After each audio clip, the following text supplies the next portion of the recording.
What is up? It's Marco back again on the Sage of Soccer channel. And today I'm going to be talking about the Sunday and Monday games from match week 7 of the Premier League. Got a new hairdo right now. Haven't been able to get a haircut, so I'm just tying it back. But, like it, let me know. But, anyway, we're going to get started with Southampton against Aston Villa. This game was tough for me to go to. Daylight savings time had happened in England yet, but it hadn't happened until this day, so I had to get up an hour early. God, that was annoying, but anyway, it made up for it because it was a very nice game. Southampton beat Aston Villa 4-3. So to start things off, Southampton were really on the front foot to start this game. The main guy of this game was James Ward-Prowse. He was looking dangerous throughout. Eventually, he broke through when he was able to find Vestergaard on a free kick. That fucking mountain of a man. Jesus. Good goal by him. And then James Ward-Prowse kept it up. They won a set piece later. He was able to score and then got another free kick, got another goal. Just a great game by him. Honestly, it was a pretty even game, but James Ward-Prowse was just hitting it so well that Southampton ended up going up 4. So great game by him. Danny Ings had a great goal. Unfortunately, he got injured. Pretty tough luck for him. I heard it's only going to be a 6-week long injury, which obviously it's bad, but there are some rumors that it could be ACL, the worst 3 letters in sports, but nice to see it's not that. I think McCarthy was making some nice saves. They did allow 3 goals, but there's a pen, a set piece goal, and really nice one by Grealish, I think, but he was making some good saves, and I think that they did really switch off at the end, but most of those Villa goals were in the last 2 minutes. But Diallo did give away a pen. That's not great. They allowed a set piece goal. I think Vestergaard lost Mings, so that went backwards. And I think Theo Walcott hasn't been that good. He's performing below expectations at a third club now, so not great by him. Anyway, now on to Aston Villa, and we're going to go bad to start things off and get good right at the end, just like they did. So, start things off, some bad set-piece defending, allowing Vestergaard to score. I think it was you can't really judge too much because you only notice the stuff when they let in a goal, but zonal marking might not have been the best idea. I mean, I think that Tyrone Mings could handle Vestergaard pretty well, but he was stuck in the zone and not able to really get on him, and that gave Vestergaard a pretty easy header, and they really didn't have anybody capable of guarding him. Gotta remember that when you play a team like Brighton and you have to go against a Dan Burn, or if Andy Carroll comes on late in the Newcastle game, something to look out for. Later on, Cash gave away a stupid free kick that James Ward-Prowse was able to convert. Camera froze, whatever. And they had a good start to the second half, but it didn't really last. John McGinn and Ross Barkley, I think they've really not been performing to start this year, and honestly, I think it's time to stop looking at those 2 guys as being part of a good midfield. Something that I've always known about this Aston Villa team as a strength is I thought their midfield was very good. I mean, Douglas Luiz is playing for Brazil, McGinn's looking good, Ross Barkley, he obviously has pedigree, and but they just haven't been good, and this has been a bit of a theme. Even when they've been winning, it's been against the run of play, I'd say, and I think it's time to stop really rating John McGinn and Ross Barkley until they prove us wrong. Also, Ollie Watkins, he did get himself a penalty, but he really hasn't been that good this year outside of his hat trick, and that's something you got to look out for because goals have been the problem for Aston Villa, and he's not been that good. Next, Trezeguet, he was getting himself in good positions, but he couldn't find a finish for him. And honestly, I think with this team, Dean Smith is not a good manager. I honestly said when the preview of Aston Villa that I think it might be best for them if they get off to a bad start and Dean Smith gets fired. Obviously, they've had a very easy schedule to start the year, and they've obviously been doing well to get as many points as they have, but I really don't think he's that good, and hopefully they'll figure something out and keep up their form. But not looking too great right now for them. Then very end of it, let's go with the good. Jack Grealish and Tyrone Mings combined for a goal, and Grealish was looking like he was the focal point of Aston Villa's attack all game. He then won a penalty which Watkins was able to convert, and then he picked up a third goal. Great game by Jack Grealish. Good captain's performance. You like to see that heart out of your leader. And Aston Villa did show some fight, which you do want to say. Man of the match, obviously James Ward-Prowse.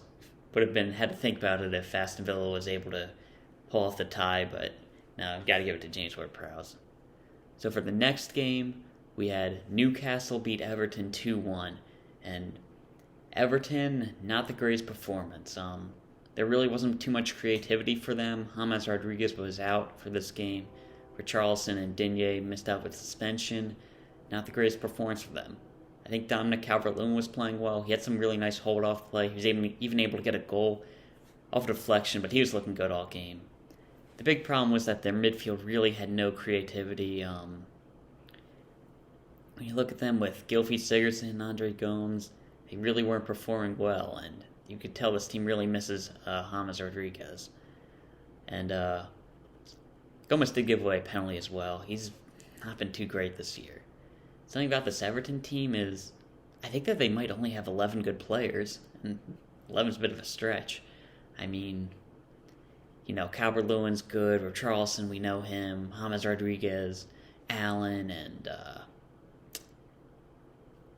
who was the other guy they signed? I'm forgetting right now. But Digne, Seamus Coleman, Keane and Mina have been looking good.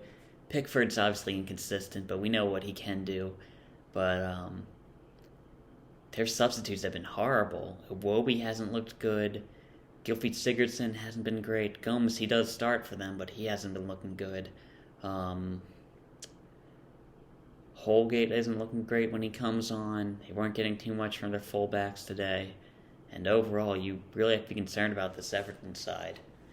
This is what I said during the preview. They did make some great signings, but take them away, and this is still a team that finished bottom half. Just something to remember about this Everton team. So for Newcastle, I think this is probably the best performance of the season, just given their competition and what they had to do. I think the star of this game was Callum Wilson. He was playing great. He was pretty creative. He found St. Maximin on the break, but it got saved. He was able to win a penalty and convert it, and it was a tough one to convert because the ref was really waiting to blow it. It took a lot of composure to convert that one. I don't normally give credit for penalties unless you win it, which he did, but I did want to mention that. He then combined with a Bournemouth teammate, Frazier, for the second goal. Their defense was performing well. Calvert-Lewin got through, but with the forms he's on, I think that's kind of inevitable. So good job by them. Lascelles and Scar, they're looking good. Murphy at the wing-back role, I'm starting to really like him. And Almiron, he's been really good this year as well. I think right now Newcastle are playing so well that really have to think they're out of the relegation battle right now. Good job by them, because I think I had them going down, and right now they're looking really good. Man of the match, as I mentioned, I think I'm going to give it to Callum Wilson. I can't speak today. Great game by him. He's creative. He was scoring. This is what you wanted out of him when you signed him. Great job by him. Maybe you can get back into the England side soon. So for the next game, we have Arsenal beating Manchester United 1-0. And Arsenal, this was a performance that I think is very encouraging for this team. They got off to a great start. They're really making some good chances, but they really weren't able to test De Gea. I think that Aubameyang could have been a bit better today. He's still been kind of off form for this entire month. You'd think that he'll probably get back soon. They're having a Europa League game today. Don't think he's starting, though, but you'd think that he'll get back scoring eventually. They were really dominating the ball, but weren't able to get any goals until Bellerin was able to win a penalty that Aubameyang did score. I think that there were a lot of positives for this Arsenal team. Bellerin was looking really nice going forward. It's nice to see him really get back in form. I think Saka was doing very well at the left wing back role. He's a guy that I'm starting to get really high on. Thomas Partey was looking good. He's been that guy that Arsenal have been missing since Gilberto Silva left, if you ask me. Well, Song did a decent job for them, but really been missing him since Gilberto Silva, Patrick Vieira days. Oh, the camera's back. That's nice. And El Neni was doing very well as well. Not something that I think you can get consistently out of him, but a very good game by El Neni today. And really good performance by Arsenal. They were able to win this game even with their attack not looking 100%. This is a game that you have to be excited about. So for Manchester United, it really isn't great, and I think there are going to be some pretty big changes to their lineup soon after this game. They really weren't able to get a hold of this game. Their midfield wasn't able to really establish themselves, and part of me was thinking that was part of the idea because this is an Arsenal team that does like possession, a Manchester United team that's very good on the break, but they really weren't able to get anything going. I think that some players who didn't do well, Aaron Wan-Bissaka really not looking too good. Sakho's getting the better of him a good amount, and not doing much going forward. McTominay really wasn't letting his presence be felt. I think Matic might have been a good idea to start him today, but anyway, they did get off to a better second half, but eventually Pogba gave away a penalty, and it was a really poor game from him. Honestly, the only player I really thought stood out as a good job today was Mason Greenwood. He looked pretty good. Rashford and Bruno were pretty quiet today, which you haven't seen them being that quiet since the start of the year when they weren't able to get any chances going. I think that after this game we'll start to see some changes to the lineup, as I mentioned. I think Tejas will probably come in for Shaw. It looks like Pogba will probably be dropped in favor of Van de Beek, and Martial should be back soon. So probably going to be looking like a different Manchester United team, but they're probably going to start to get better after that. Overall, not a great performance by them, and good job by Arsenal. Picking man of the match for Arsenal, I think it's got to be Thomas Partey. I've been really liking him since he came in. This is a player that, I think Arsenal's need to sign a player like him for the last 7 years. So just seeing a guy like that come in and really do well for Arsenal is great to see. Next we go across North London, and we have Tottenham beating Brighton 2-1. I can't say that because I don't even know who the home team was. This was a while ago, but starting things off for Tottenham, Harry Kane had a good job. He won a penalty. It was right on the edge of the box, but he did a great job with his body to shield it off and put it in, or to win the penalty. He converted as well, and not the greatest game from him. Obviously, he did win the penalty and converted, so good job by him, but compared to how he's been, a bit quieter. I do want to say that I think I'd give him the player of the month for October, because he had just had a great month, him and Son. So great job by him. Later on, they were able to score with Gareth Bale getting a header off a Reguilón cross, and nice to see Bale back on the score sheet for Tottenham, and Reguilón's been amazing. He's been one of their best attacking options. Great job by him. I actually think I called for Davies to start to deal with Lamptey, and though Lamptey did score, so I wanted to give myself that credit, but I think Reguilón's undroppable at this point, so not even going to consider that in the future. Then Son had a bit of a quieter game, but not really bad at all. He had the cross that led to the penalty that Kane won. Lamella is looking pretty good. He's been playing pretty well since Bale's signed, which you don't really like to see, but he's going to make Bale work for that starting spot, and so is Lucas. He's had a good game today, I think, in the Europa League. But good game by them. Alderweireld, he was looking very good in the defense, and Højbjerg was looking very good in the Tottenham midfield. They were really able to impose their will on a Brighton team that has been really playing top six teams well. They did play Tottenham well as well, but this was a much better game than Manchester United or Chelsea put up against them. So on to Brighton. As I mentioned, Tariq Lamptey scored the goal. He's been in great attacking form this entire year. Chelsea might be having a bit of seller's remorse at this point. They did well to start the second half. I mentioned in my preview that I think Brighton was going to have a period where they were able to dominate, and they need to get a goal off of that, and they were actually able to do it. Solly March was able to find Gross, and he found Lamptey for the goal. There was some controversy with a tackle before the goal happened, but no, that was so far before it. I think it would have been bad if they called it back for that. Something interesting in this game was Matt Ryan was dropped. I'm not too sure why. I don't think he's stood out in any game, but I can't remember him making a big mistake for Brighton. Maybe their other goalie's been doing really well in training or something, but I don't know. It's a bit of a weird thing because he didn't seem hurt at all.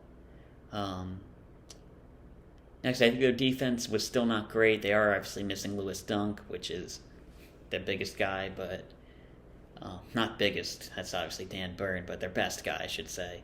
And still not looking great without him, but you can't hold that against them. I mean, their best defender suspended for 3 games. Can't do much about that. And honestly, it was another game where they played well, but another game where they weren't able to get any points. And this is a Brighton team that I think is looking really good, but they haven't been able to score, and that's a little bit concerning for them. Overall, I think I'd give man of the match. I didn't hype him up too much, but Højbjerg was having a great game, so I think I'm going to give it to him. Just a great job by him. It's really nice to not give it to Kane or Son for once, too, so I think I'm going to go with that. So for the next game, we have the relegation 6-pointer where Fulham beat West Brom 2-0, and this is a great game by Fulham. They've been improving for a while now, and it's all culminated into this win. They were able to get out of the relegation zone. I think the first thing I want to talk about is their center back partnership. Anderson and Adarabioyo were looking very good. This is a defense that I thought really needed improvement, and they were able to make that solid. I think Adarabioyo's been looking great. Anderson had a very good game, and obviously this was West Brom, but I think this is a defense that could do well against like a Sheffield, a Crystal Palace, maybe even Newcastle, and that's really what they need. This might just be enough for them to stay up. They did get off the bottom today. I think that also, staying on their back line, Robinson and Aina were looking really good today. The first goal came off of a Robinson cross that Mitrovic was able to nod down to Bobby Reed, and the second came off of Aina scoring a screamer off of a Mitrovic layoff. Mitrovic involved with both goals, but the fullback's attacking really well. You have to be impressed with that. This is a back line that went from trash to they just won them this game. Great job by them. Robinson called up for the USA team. Nice to see that. And so did Ream, though, and he's the guy I call trash. So not too biased with American players.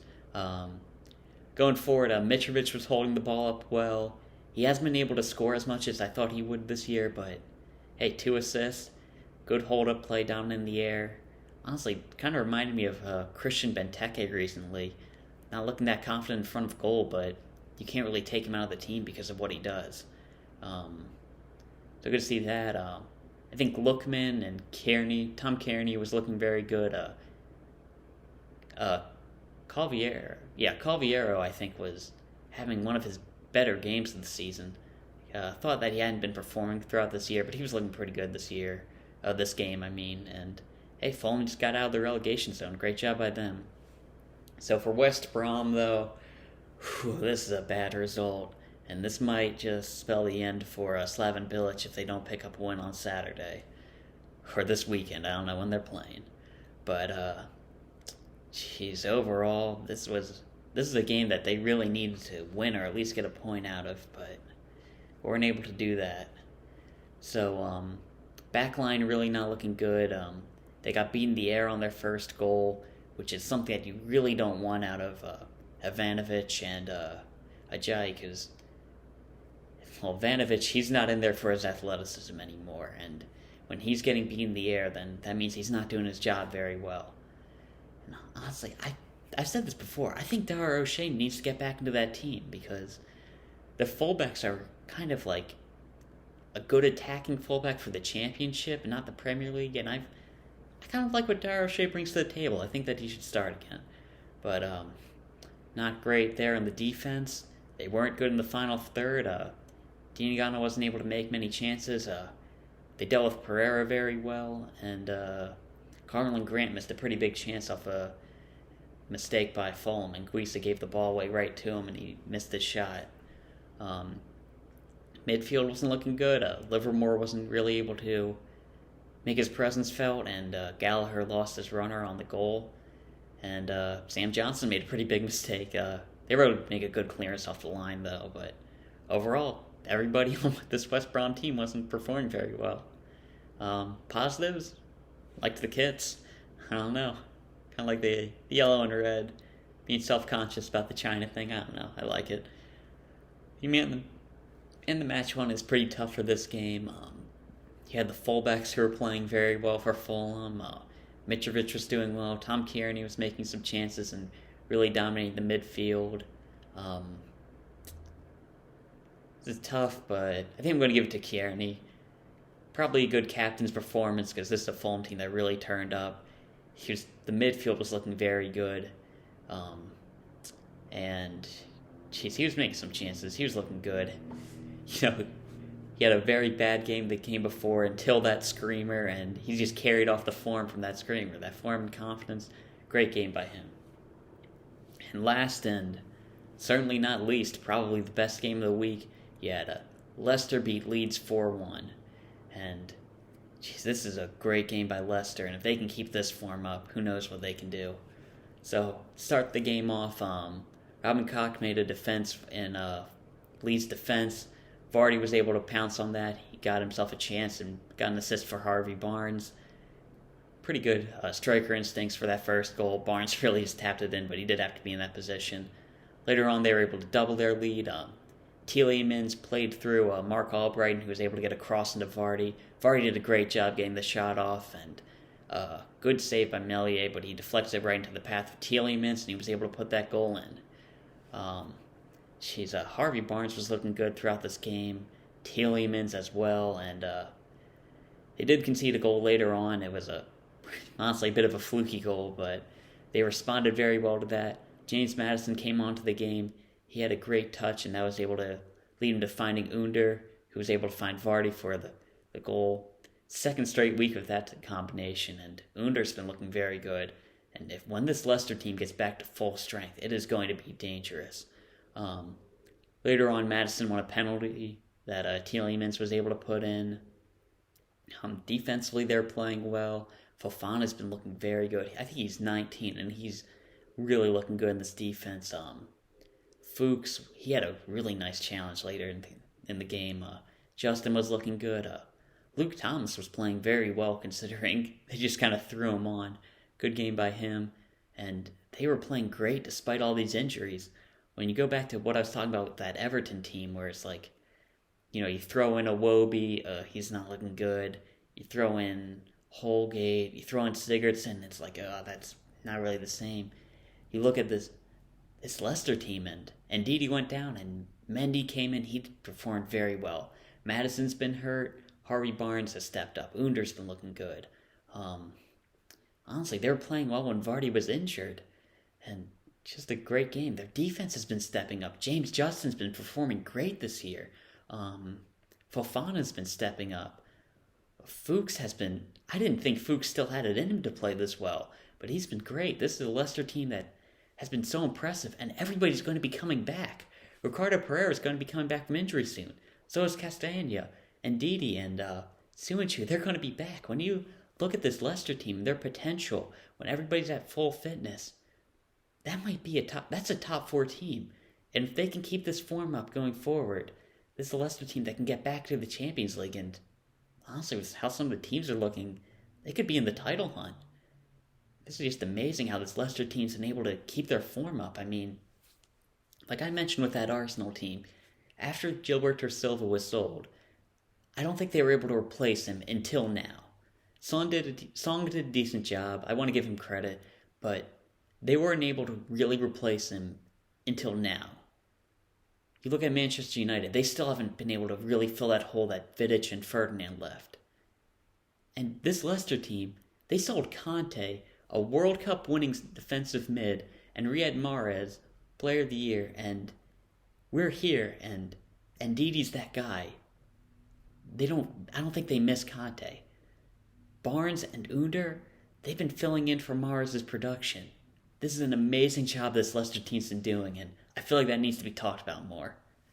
So lastly, we're on to Leeds, and honestly, it wasn't that bad of a game by Leeds. They made some mistakes. As I mentioned, Koch gave away the ball. He messed up a back pass, and they went down early. That forced them to kind of change how they wanted to play this game. They did give away that goal to Tielemans. It was off a rebound, but Koch really can't be losing Vardy. I mean, dude's what, like 5'8", 5'9"?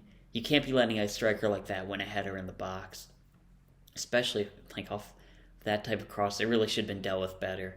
But aside from that, I think they were doing well. I mean, the Maddison pen, that was basically on the edge of the box, and the Vardy goal, that was just a lot of quality from Leicester. You can't do too much about that. But I think they were looking pretty good. They got a goal off of Dallas. It was a bit fluky. It was a cross that went in. It didn't get touched by anybody, but it ended up in the back of the goal. And as somebody who scored the fair share of them myself, I'm going to give him credit for that, just out of my own pride. And I think Ayling's continued to look good. He's a guy that has been really impressing me with this Leeds team. Too bad for him. This England has just so many good right backs. He's probably not going to get a look. But aside from that, the midfield was looking good. Shackleton's been doing well, given how he's just been thrown in there. Klitsch has been really standing out. He's been the guy I've been impressed by. And Hernandez, in his first game back, he almost scored a screamer. He had an amazing touch off of a set piece. Was able to bring it down very well. Then he hit the post. I wanted that one to go in. But overall, it was a decent game by Leeds. This is just a Leicester team that dealt with them pretty well. But you can really see the progress, and they've been doing very well to start this year. So man of the match for this game, pretty tough because you had a lot of good performance for Leicester. Tielemans was looking good. Their defense was good, but I think I'm going to give it to Vardy. Picking himself up a goal and giving them an assist. They went up early because of him, and I think that's enough to warrant man of the match. Yeah, so that's about it. A little bit later than I would have liked to. I'm going to get a preview out after this. I got 25 views on that. Jesus, that's more than double my previous best, so definitely going to do that again. And yeah, I'm going to hopefully get a USA men's national team preview, because this is probably the best team we've put forward ever, honestly. Maybe since we had Prime, Dempsey, Donovan, Beasley, and Howard in there, but geez, it's looking really promising. Robinson was playing great, as I mentioned, but yeah, great job. Great games this week. It was really fun, and yeah, that's about all I've talked about. See ya.